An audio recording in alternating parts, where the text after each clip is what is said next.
I'm Andrea Adelson. I'm the editor of the Laguna Beach Independent. We're here with Adam Redding-Kaufman on Indy Insider. We're trying to get some insights into the social host ordinance that's before the City Council this week. I'm here to ask Adam about why he's involved.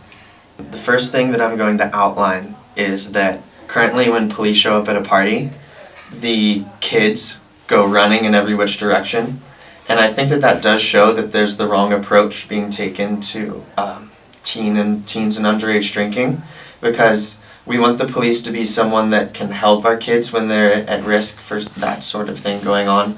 And if kids are running as soon as they see a police officer, that shows that we're not conveying the message that the police are here to help us.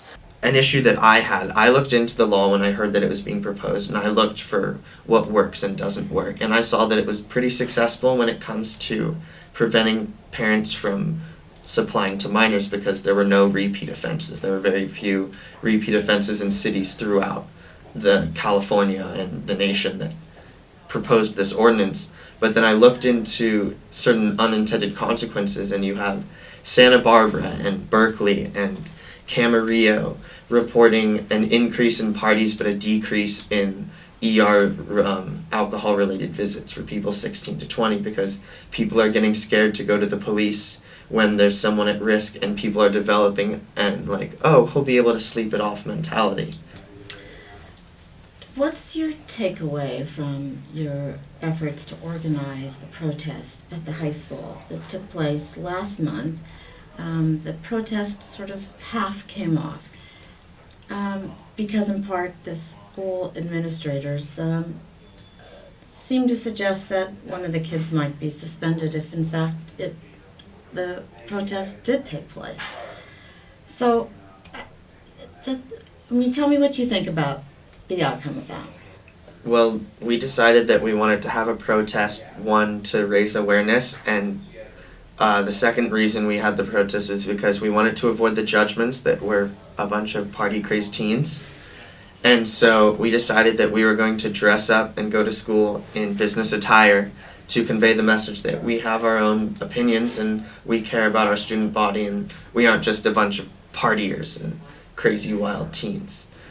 And I was never told through the school that I would be suspended for partaking in this protest and organizing this protest, but I was told through one of the organizers that the school was threatening to suspend all of the organizers.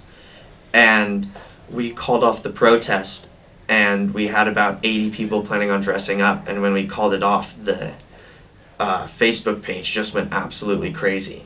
What was pretty civil turned into something that was pretty disorderly, and so we decided we were going to really need to grab the wheel again and control everyone.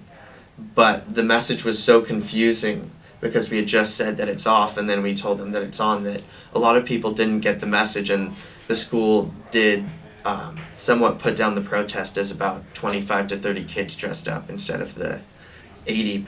No one went out of line and nothing bad happened, and I think that we did successfully convey that message. It was just upsetting to me that I would be targeted with this protest because I don't have a history with the school of being unruly and being out of control. And so I feel that if they were worried about that, they should have targeted the kids they were worried were going to be unruly rather than the organizers. The Fight the Social Ordinance Facebook page has more than 600 friends. How many do you think will show up at tomorrow's City Council meeting? Well, the one issue is that they decided to do the City Council meeting on finals week. I would say that 100 of those members are adults, not because there isn't an adult interest in it, but because the high schoolers are more interested in Facebook and more aware of what's going on Facebook. So I would assume that the City Council will be as packed as it's ever been. There will be a good amount of high schoolers that would have showed up if it wasn't finals week that won't because they need to study, which is unfortunate, but I still think that we will really successfully convey our feelings against this current ordinance.